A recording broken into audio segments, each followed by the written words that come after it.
구약성경 다니엘서 1장 1절에서 2절 말씀입니다. 구약성경 다니엘서 1장 1절과 2절 말씀 우리 두 절밖에 안 되니까 한 목소리로 합독하도록 하겠습니다. 읽겠습니다. 유다 왕 여호야김이 다스린 지 3년이 되던 해에 바벨론 왕 느부갓네살이 예루살렘에 이르러 성을 에워쌌더니 주께서 유다 왕 여호야김과 하나님의 전 그릇 얼마를 그의 손에 넘기심에 그가 그것을 가지고 신할 땅 자기 신들의 신전에 가져다가 그 신들의 보물 창고에 두었더라. 아멘. 오늘부터 구약성경 다니엘서를 함께 보고자 합니다.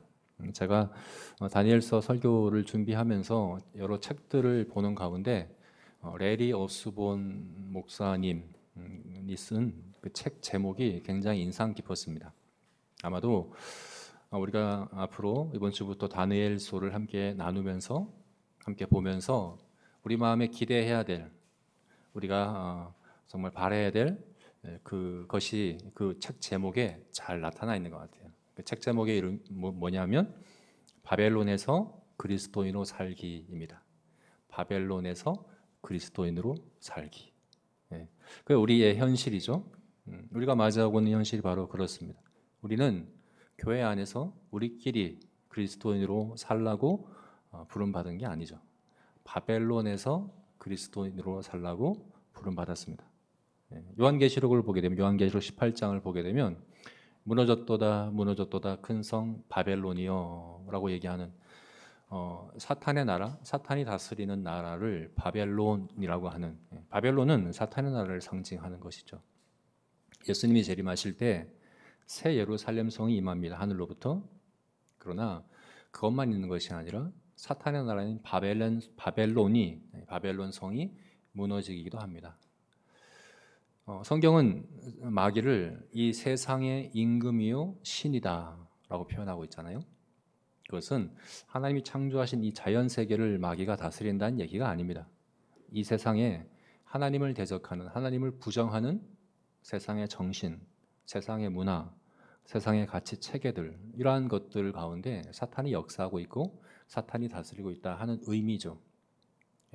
그 세상, 하나님을 부정하고 하나님을 대적하는 그 세상의 정신을 가리켜서 바벨론이다 라고 이야기하는 거죠. 그 바벨론은 주님 재림하실 때 완전히 멸망될 겁니다. 그러나 지금은 아니죠. 지금은 우리가 그 가운데 그리스도인으로 살아야 합니다. 지금 우리가 매 순간 매일매일 마주하고 있는 것이 바로 바벨론입니다. 정말 그렇지 않습니까? 우리가 그리스도인으로 사는 것 쉽지 않죠. 그죠? 모든 이 교회 안이 아닌 교회 바깥 모든 곳이 다 하나님을 부정하는 정신을 기초로 하고 있습니다. 하나님을 인정하지 않습니다.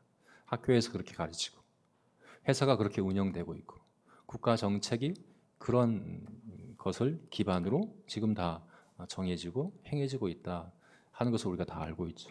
그렇죠? 그래서 이것을 이렇게 표현합니다.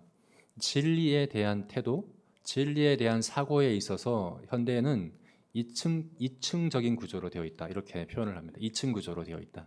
무슨 말인가? 먼저 사적인 영역에 있어서는 다원주의가 지배하고 있습니다. 다원주의라 하는 것은 너도 옳고 나도 옳다는 거죠. 네가 믿는 것은 너에게 옳고 내가 믿는 것은 나에게 옳고 네가 믿는 것을 나에게까지 옳다고 강요하면 안 된다. 모든 것이 상대적이고 다 옳은 것이다. 이 부분에서는 이게 옳고 이 영역에서는 이게 옳고 이 문제에서는 이 신을 섬기고 저 문제에서는 저 신을 섬기는 것이 옳은 거다. 이게 사적인 영역에서는 다원주의가 지배하고 있죠. 그런데 또 놀랍게도 공적인 영역에서는 그렇지가 않아요. 공적인 영역에서는 과학주의라고 하는 것이 절대적인 진리로 받아들여지고 있습니다. 과학이 아니라 과학주의입니다. 과학주의란 실험과 또 이런 관찰을 통해서 실제 실증될 수 있는 것만 참된 지식이다, 참된 진리다 인정하는, 그렇게 믿는 그런 주의죠. 과학적인 우리 오감을 통해서 듣고 보고 느끼고 경험하고 실제 실험을 통해서 검증될 수 있는 것만 진리다, 그것만 실제다라고 이야기하는 것이 이제 과학주의인데, 그렇게 되면 신앙은 하나님은 실제가 아니죠. 그것은 공적인 영역이 아니라 사적인 영역에서나 추구해야 되는 것이죠. 그죠? 학교에서, 회사에서, 국가 정책에서, 대중문화에서 공적으로 신앙을 이야기하는 것은 바람직하지 않죠. 개인적으로, 사적으로 우리끼리 모여서 교회 안에서 하는 것은 괜찮아. 너도 옳고 나도 옳으니까 괜찮아. 그러나 그것을 공적인 영역으로 가져오는 것은 바람직하지 않고, 그것은 객관적이지 않고, 우리는 객관적인 진리로 이야기를 합니다. 기독교 진리를, 기독교 세계관에 입각한 것들을 객관적 진리로 이야기하지만 그것을 걸러서 듣습니다. 저건 객관적 진리를 이야기하는 것이 아니라 주관적인 자기 생각을 이야기하는 거야. 저것은 자신의 선호도, 자신의 취향, 주관적인 그런 생각을 이야기하는 것일 뿐이에요. 그것을 공적인 영역으로 가져오는 것은 객관성을 잃는 것이고 전문성을 잃어버리는 것이고 부적합한 것이고 부적절한 것이야 라고 하는 그런 이제 정신이 지금 현대 사회에 지배하고 있는 진리를 대하는 태도라는 것이죠. 그래서 여러분 지금 교회 안에서 말고 여러분 직장에서 또 학교에 가서 또 일반 사회 관계에서 신앙적인 그 기독교 세계관에 입각한 태도로 무언가를 하는 것이 너무나도 어렵습니다. 그죠? 그러나 어떻게 합니까? 하나님께서는 그 가운데 그리스도인으로 살라고 우리를 부르셨습니다. 우리끼리만, 우리 안에서만, 사적인 영역에서만 그리스도인으로 살려면 뭐하러 우리를 이 땅에 남겨두시겠습니까? 바로 천국으로 데려가시죠. 그죠? 지금 이 땅에 주님께서는 저희를 데려가심이 아니라 세상에 남겨둔다, 세상에 보낸다라고 말씀하시며, 세상, 바벨론이라고 하는 곳에 그리스도인으로 살아가는 것을 우리에게 사명으로 주신 것이죠. 그래서 우리는 바벨론에서 그리스도인으로 살아야 합니다. 살아내야 합니다. 근데 이게 쉽지가 않다는 거죠. 근데 감사하게도 실제로 역사 가운데 그렇게 살아낸 사람이 있습니다. 실제 바벨론 제국에서 하나님의 백성으로 살아냈습니다. 그냥 살아낸 정도가 아니라 탁월하게 살아냈습니다. 아예 그리스도인으로서 하나님의 백성으로서의 그런 위세를 제국 한 가운데에서 그냥 어디 구석에서 수도원 같은 걸 지어서 거기서 생활한 거 아닙니다. 한 가운데에서 바벨론 제국 전체 권력의 핵심 가운데 중심에서 70년이나 되는 긴 세월 동안 당당하게 살아낸 사람이 있습니다. 그가 바로 다니엘입니다. 그렇죠? 다니엘은 70년이나 되는 그런 세월 동안 바벨론의 포로로 끌려가서, 그러나 포로로 살지 않았습니다.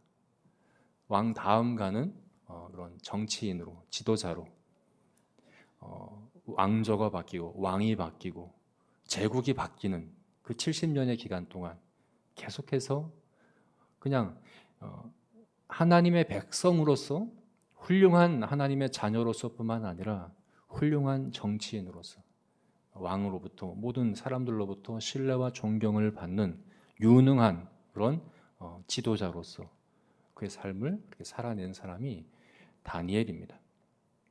그래서 오늘 우리가 오늘부터 시작해서 다니엘서를 함께 나누면서 우리가 그리스도인으로 지금 여기서만이 아니라 우리가 처한 모든 삶의 현장인 바벨론에서 그리스도인으로 살아가야 하는 살아갈 수 있는 그 비결이 뭘까?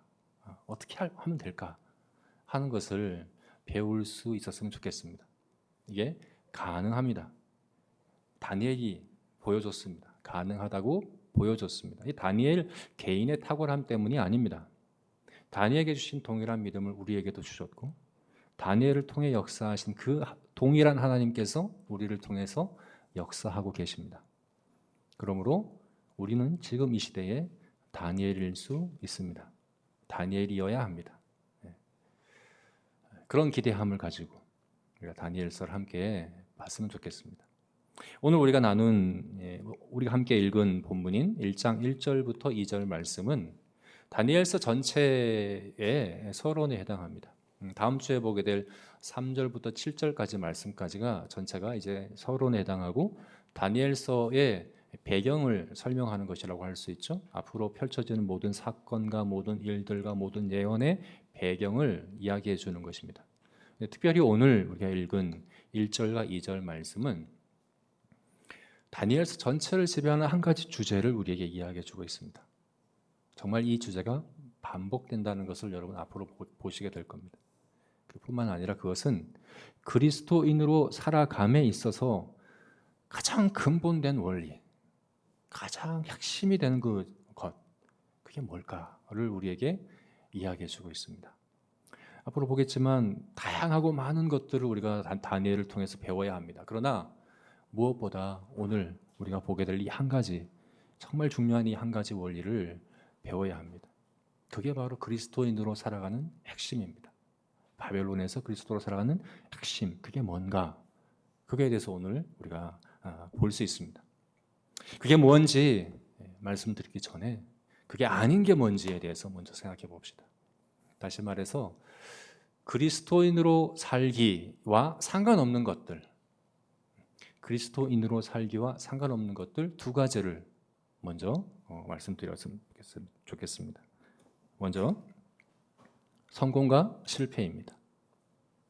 그리스도인으로 살기와 상관없는 첫 번째 성공과 실패.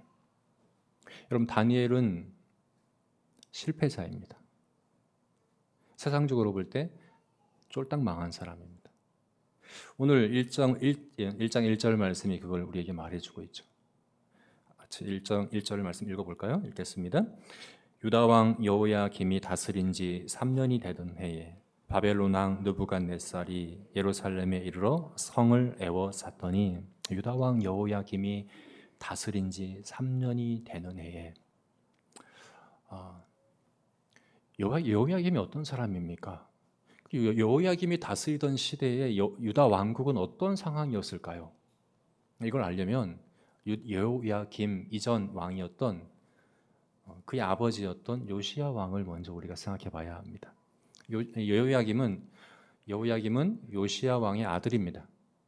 요시야 왕은 어떤 사람입니까? 요시야 왕에 대해서 성경이 어떻게 평가 내리고 있는가?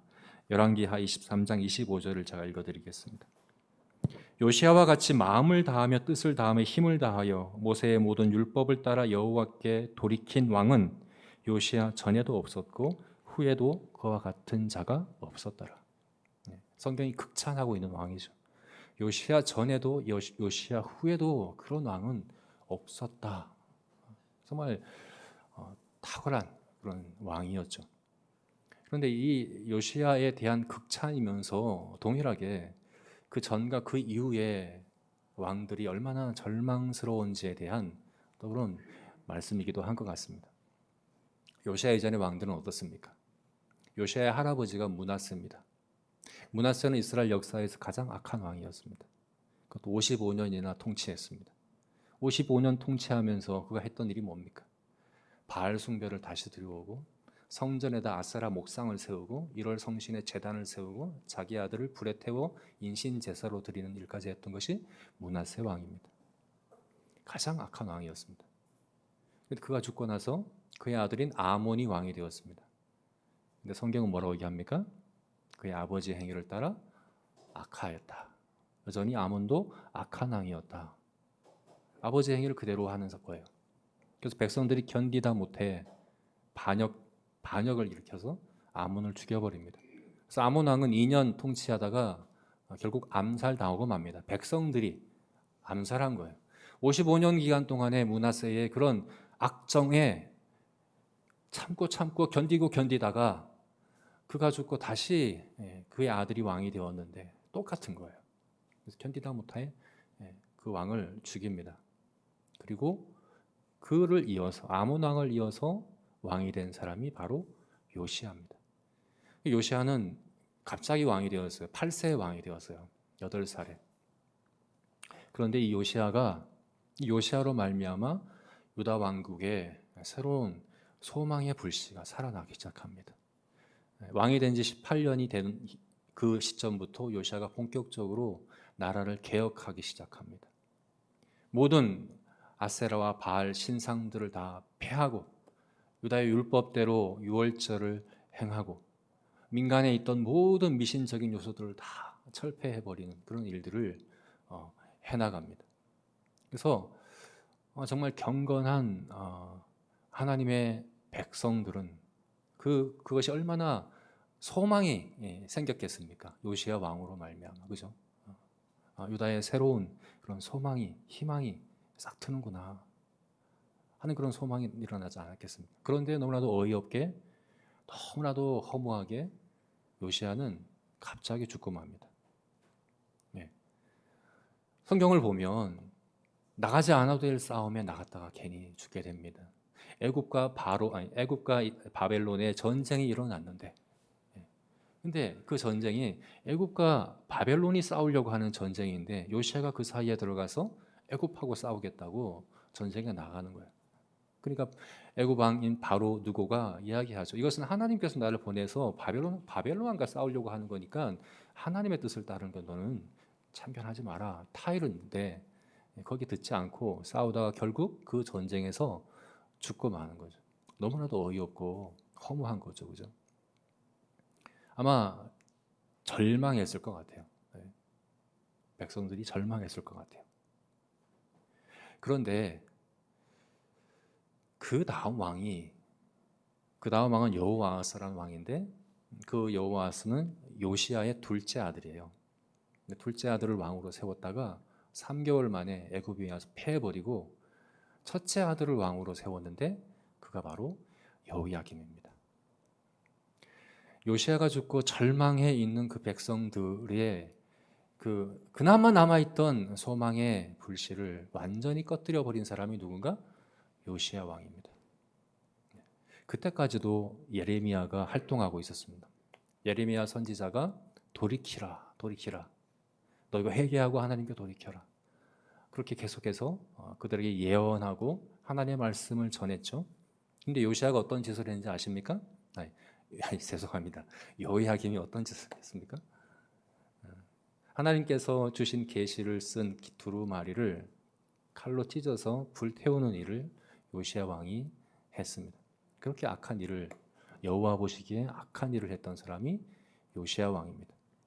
그래서 결국 망하고 마는 거죠. 망하고 말았습니다. 느부갓네살이 와서 예루살렘의 성에 이르러 애워쌌더라. 바벨론의 침략, 1차 침략이죠. 1차 침공이죠. 3차에 걸쳐서 침공하게 되는데 1차 침공이 이때 일어납니다. 그리고 약탈을 당합니다. 왕과 귀족들이 포로로 끌려고 수많은 사람들이 죽임을 당하고 무엇보다 예루살렘 성전의 그릇들을 빼앗기고 맙니다. 그것을 빼앗아서다가 어떻게 2절을 보면 어떻게 했다고 합니까? 신할 땅 자기 신들의 신전에 가져다가 그 신들의 보물 창고에 두었더라. 느부갓네살이 그 성전의 그릇들을 가져다가 신들의 보물 창고에 두었다. 신들이라고 하니까 만신전이죠, 그죠? 그 바벨론은 다원주의, 그 여러 신들을 섬기는 그런 나라였거든요.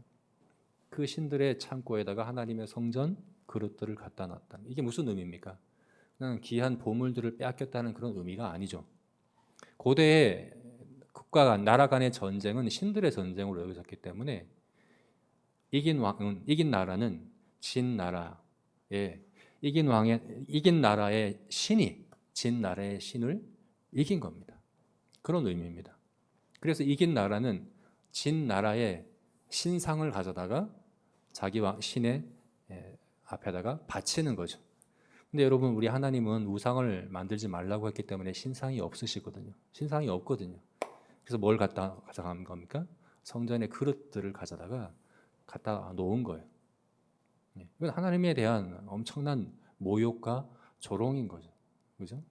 하나님을 볼모로 하나님을 포로로 그 신의 발 앞에다가 갖다 바친 그 일이 일어난 거예요.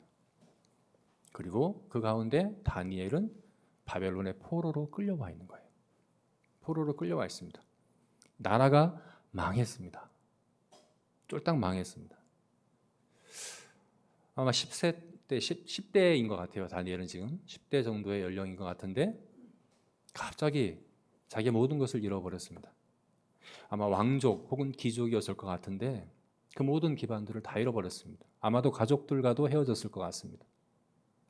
다니엘은 결혼도 안 한 것 같죠, 그죠? 결혼도 안 했다고 저는 보이는데 결혼도 안 했고 자녀도 없는 것이 아마 거세됐기 때문에 그럴 겁니다. 바벨론 왕을 섬기는 환관 혹은 그런 이제 관리로 섬기기 위해서는 거세되는 거죠.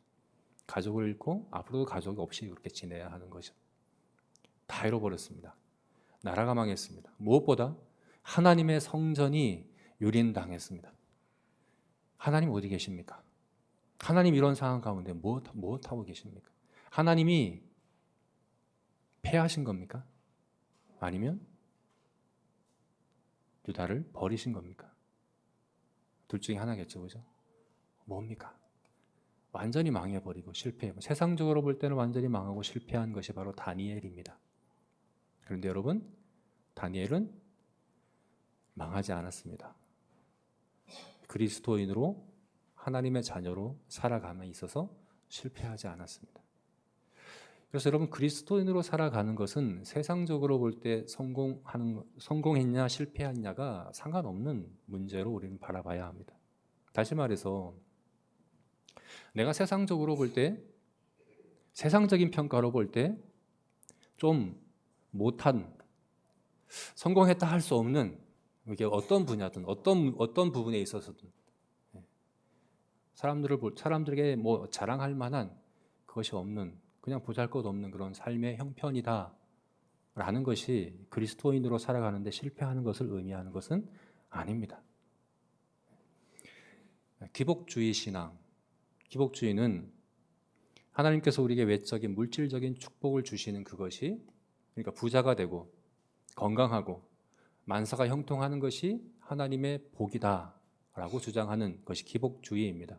물론 하나님이 그렇게 복 주시기도 합니다. 그러나 하나님은 그렇게만 복 주시는 것이 아닙니다. 그죠?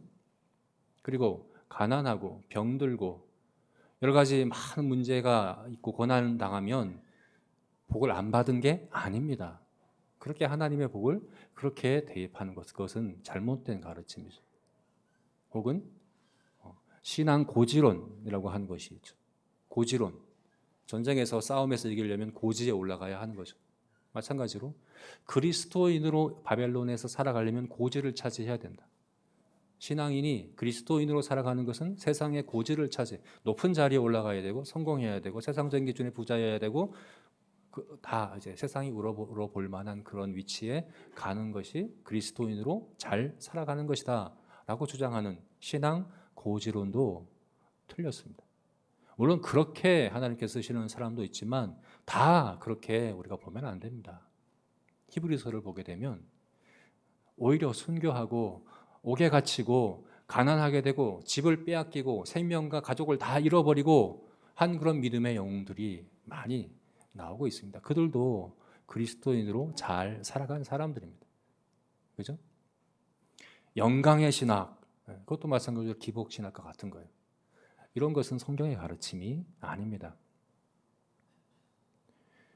나는 성공하지 못해서 그리스도인으로 성공하지 못한 거야. 난 그리스도인으로 잘 살지 못하는 거야 라고 생각하시면 안 됩니다. 나는 성공해야 그리스도인으로 살아갈 수 있다라고 생각하는 것도 아닙니다. 그거는 그리스도인으로 살아가는 것과 상관없는 문제입니다. 두 번째는 환경과 조건입니다. 그리스도인으로 살아가는 것과 환경과 조건은 상관없습니다. 어떻게 보면 앞에서 이야기한 것과 같은 이야기라도 볼 수 있는데요. 다니엘은 나라가 망하고 너무나도 악한 왕의 그런 악정에 의해서 그 나라의 소망이 끊어져 버리고, 다니엘이 뭘 잘못했습니까? 그런 시대인데, 역사가 그런 걸, 환경이 그런 걸, 나라가 그런 걸 자신은 아무리 신실하게 선하게 살아가도 시대가 그런 걸 어떡합니까? 환경이 그런 걸 어떡합니까? 그래서 결국엔 예루살렘에서 바벨론으로 옮겨졌습니다. 예루살렘, 하나님 나라 예루살렘은 망하고 이방신을 섬기는 바벨론은 승리했습니다. 성공했습니다. 번성합니다. 세계 초강대국이 됩니다. 그런데 다니엘은 이런 것들을 탓하지 않았습니다. 환경을 탓하지 않고 시대를 탓하지 않고 역사를 탓하지 않았습니다. 왜냐하면 그것은 하나님 자녀로 살아가는 데 있어서 결정적인 문제가 아니기 때문입니다. 여러분, 하나님께서는 이스라엘 백성들을 예루살렘에서 바벨론으로 옮기셨어요. 하나님이 그렇게 하셨어요. 옮기셨어요. 왜요?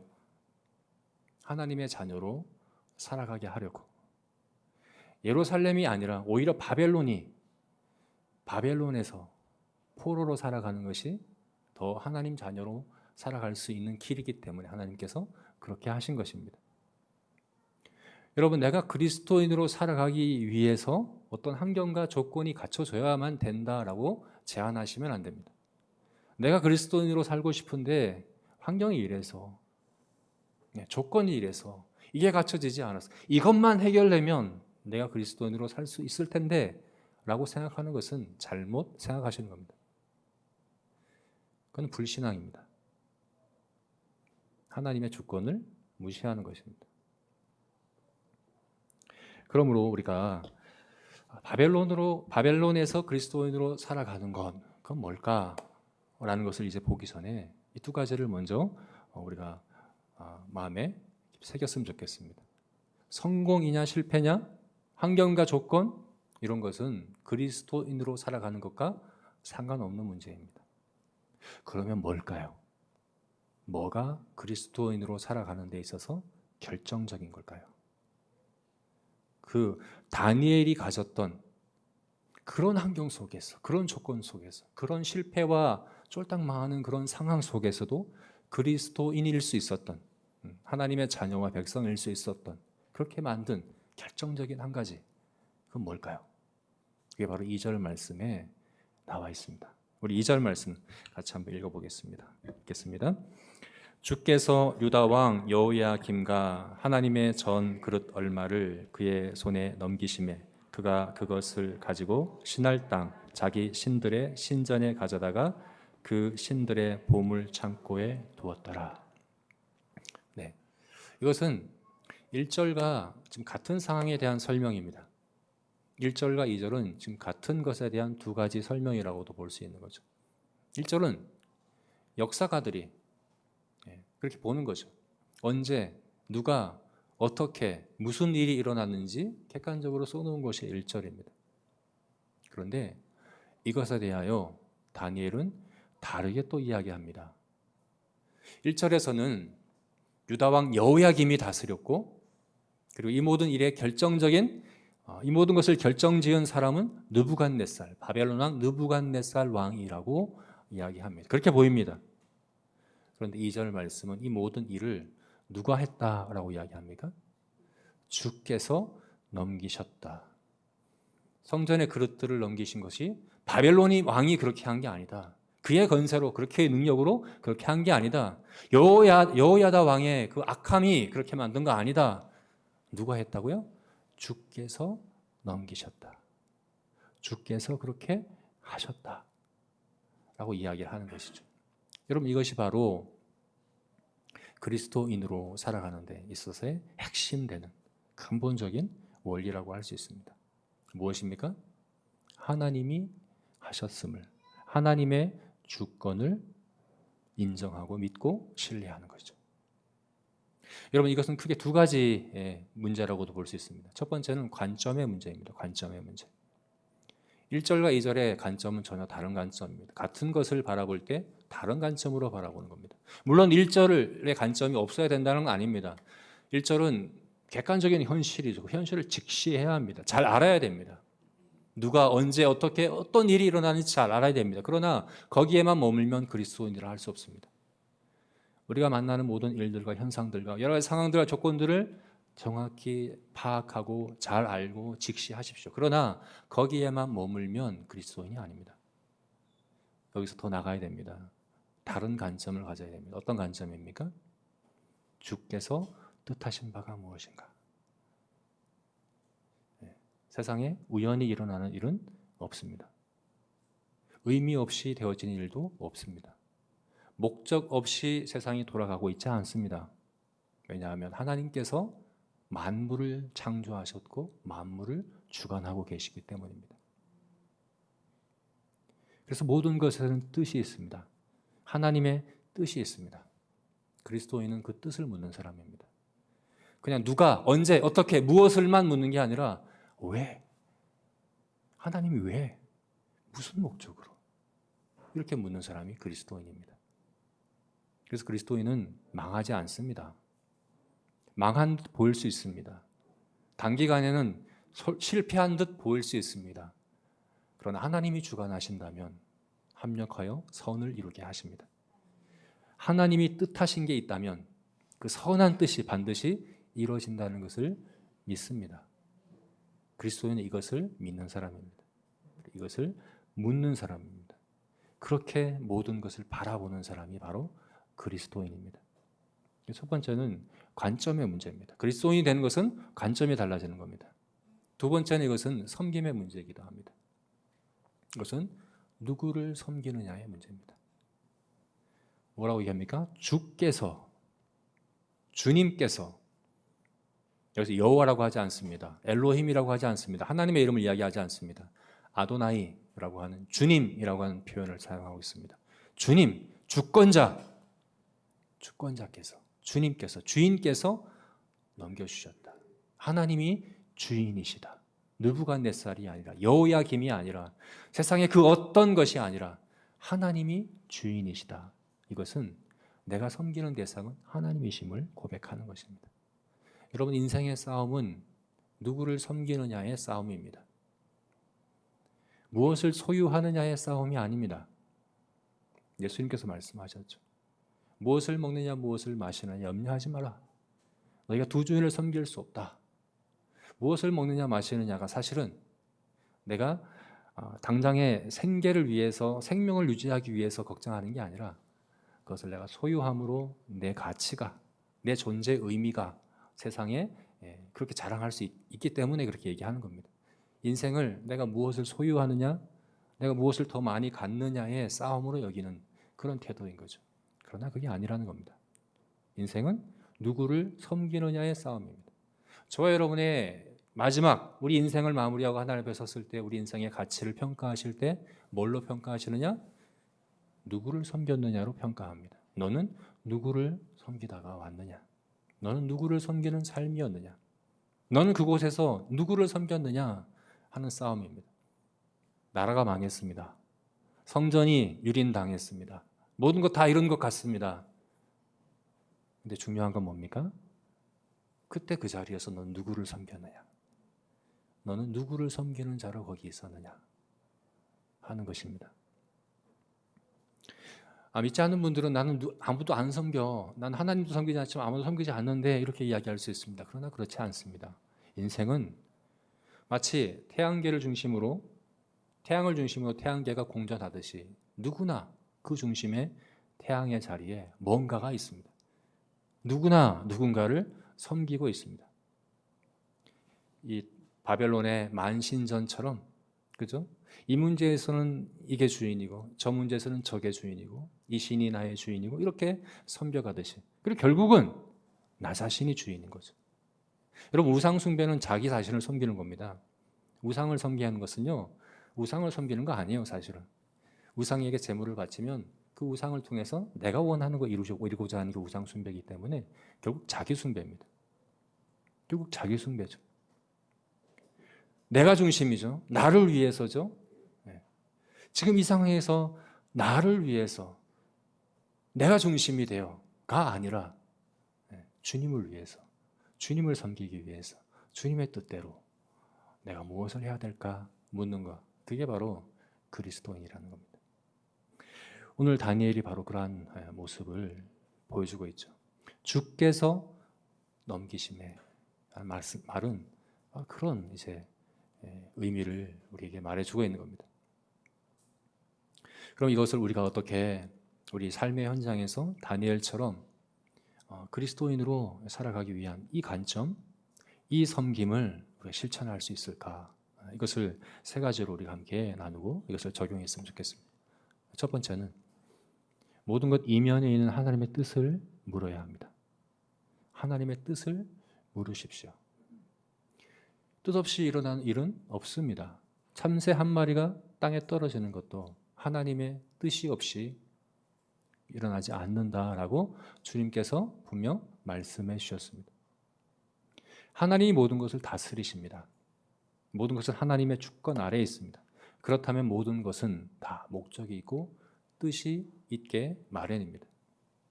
그 뜻을 묻는 사람이 되어야 합니다. 여러분, 우리는 하나님의 뜻에 순종함으로 그 뜻을 이뤄가는 사람들입니다. 여러분, 한번 살펴보십시오. 느부갓네살 왕도 하나님의 뜻을 이뤘습니다. 그죠? 본인은, 느부갓네살 자신은 하나님은 생각도 안 했고 하나님의 뜻은 전혀 몰랐고 그냥 자기 욕심대로 자기를 위해서 그 일을 했지만 결국은 하나님의 뜻을 이루었습니다. 그런데 여러분, 그렇게 하나님의 뜻을 이룬 것과 다니엘처럼 하나님의 뜻을 알고 그 뜻에 자원해서 순종해서 이룬 것은 천지 차이입니다. 결국 하나님의 뜻을 이뤘다는 것에서는 차이가 없을 수 있지만 그 느부갓네살과 다니엘의 그 결과는 천지 차이인 거죠. 불순종을 통해 하나님의 뜻을 이루느냐, 순종을 통해 하나님의 뜻을 이루느냐, 둘 중에 하나밖에 없습니다. 결국 하나님의 뜻은 이루어집니다. 그럼 여러분, 어디에 속해야 되겠습니까? 하나님의 뜻에 순종으로 이뤄가는 사람이 바로 그리스도인입니다. 하나님의 뜻을 묻고 구하고 그 뜻에 순종하기를 힘쓰는 사람, 그런 사람이 우리가 되어야 합니다. 하나님은 우리에게 뜻을 알려주기 원하십니다. 그죠? 우리가 앞에 찬양했듯이 하나님의 신실한 친구 되기 원합니다.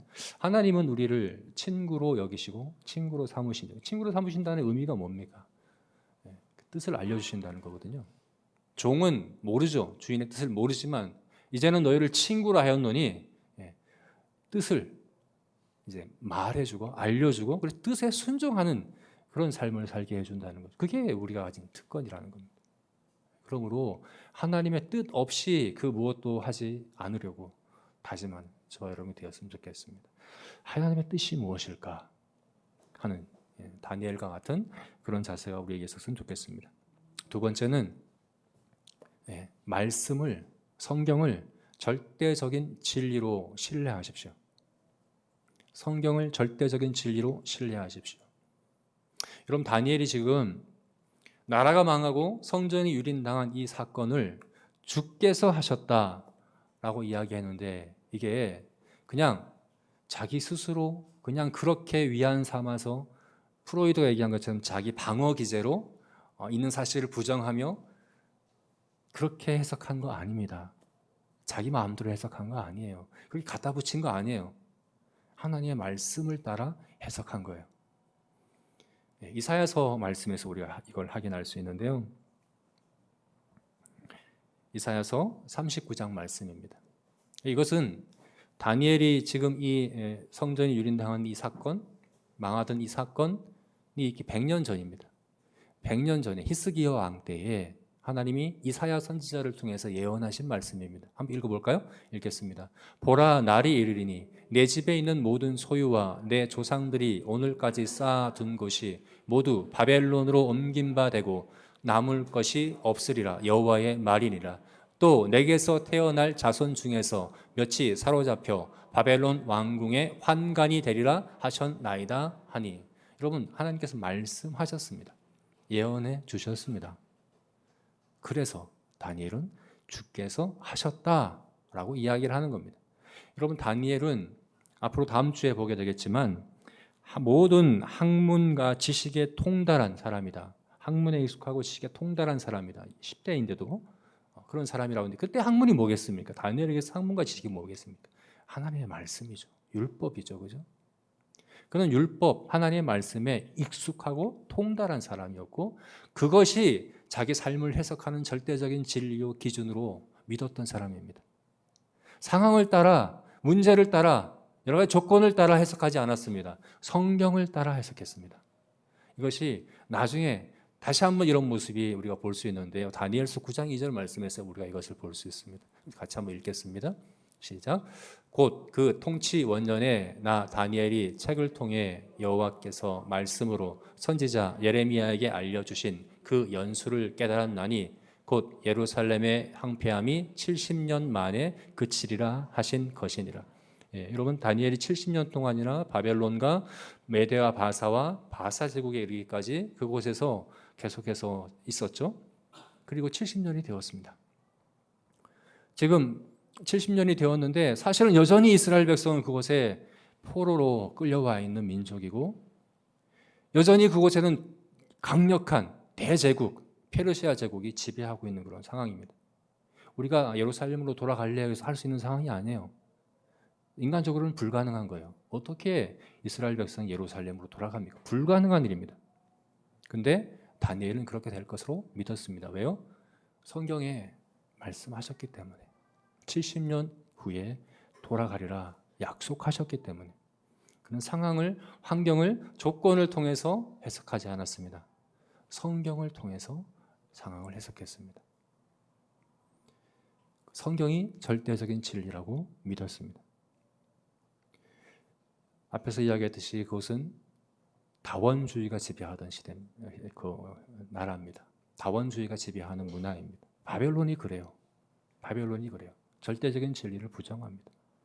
이 일에 있어서는 이 신을 섬기고 저 일에 있어서는 저 신을 섬기고 이때는 이게 맞고 저 때는 저게 맞는 그런 시대입니다. 그런데 그곳에서 다니엘은 절대적인 진리를 믿었습니다. 바로 하나님께서 말씀하신 것. 하나님의 말씀은 절대적인 진리라고 믿고 그 말씀을 따라 그 말씀에 신뢰하여 행했던 것이 바로 다니엘입니다. 여러분 우리가 다니엘과 같이 하나님의 주권을 신뢰하며 그리스도인으로 이 땅을 살아가기 위해서 반드시 말씀에 익숙하고 통달한 사람이 되어야 합니다. 여러분 그것이 바로 성령의 충만함입니다. 성령은 우리에게 하나님의 뜻을 알리실 때 성경을 통해 알려주십니다. 말씀에 계시한 이 진리를 통해 우리에게 하나님의 뜻을 알려주십니다.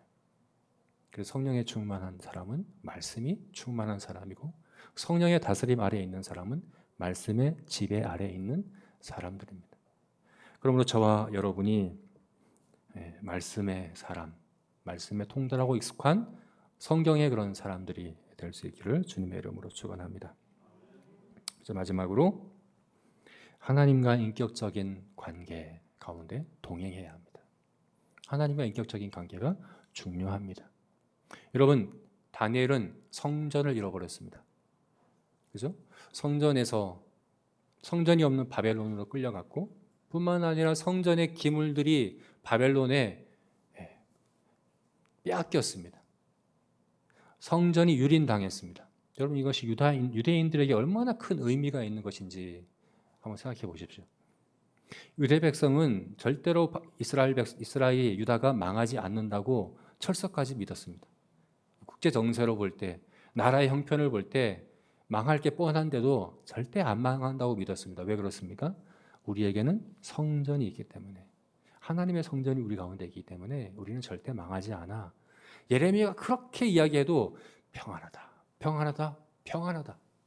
하나님의 성전이 그렇게 믿었던, 하나님의 성전은 그들에게 너무나도 큰 의미가 있는 거죠. 그런데 그 성전이 유린당했습니다. 빼앗겼습니다. 그렇다면 여러분, 만약에 다니엘이 하나님과의 인격적인 관계가 없는 그냥 형식적으로 신앙생활하던 사람이었다고 한다면 어땠을까요? 다니엘은 형식을 중요하게 생각했던 사람입니다. 나중에 우리 다음 주에 보겠지만 다니엘이 왕의 음식을 거절해요. 왜요? 율법에 말씀하신, 하나님께서 말씀하신 규례와 맞지 않기 때문에 거절합니다. 안 먹겠다고 이야기합니다. 먹지 않습니다. 다니엘이 6장에 가서는 사자굴에 던져져요. 왜요? 하루 3번 기도하는 것을 지키려고. 그것도 성전을 향해 창문을 열고 기도하는 그것, 잠시 잠깐만 안 해도 되는데 그 형식을 지키고자 자기 목숨을 겁니다. 다니엘은 형식을 중요하게 생각하는 사람입니다. 하나님 말씀하신 그 형식, 의식 중요한 사람이에요. 그런데 그것이 단지 의식뿐이고 형식뿐이고 정말 하나님과의 인격적인 관계가, 교제가 없는 것이었다고 한다면 성전이 무너지고 다 빼앗긴 상황에서 어떻게 그리스도인으로 살 수 있겠습니까? 그죠? 여러분 우리도 형식 가운데 있습니다. 예배를 드리고 공예배를 같이 드리고 성경을 읽고 기도를 하고 여러 가지 것들을 우리가 합니다. 셀 모임도 하고. 근데 여러분 일 가운데 이 모든 형식 가운데 정말 인격적으로 하나님과 교제해야 하고 만나야 합니다. 하나님은 인격적인 분입니다. 하나님은 그냥 우리가 알고 이해하는 정보와 지식의 대상이 아닙니다.